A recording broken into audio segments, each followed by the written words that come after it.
इधर लाओ इधर। ये अकील से हमारा कोई वास्ता नहीं है, उसने सब 2 नंबर काम जो अकील ने किया। हमारे एमसी साहब ने जो है इनको जो है सस्पेंड किया हुआ है।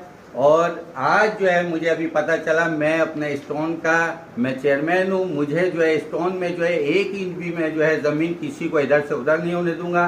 सिंध गवर्नमेंट का जो नुकसान इन लोगों ने अरबों रुपए का किया है, इनके पीछे मैं जो है काफी अरसे से लगा हुआ था। अभी ये देखिए रजिस्ट्रार साहब भी बैठे हुए हैं और मुझे पता चला कि ये अभी ये लोग जो है 32,000 कच्ची आबादी का कोई जो है लीज करने का वो है। तो ये सारे जो है आप ये बैठे हुए ये देख लें।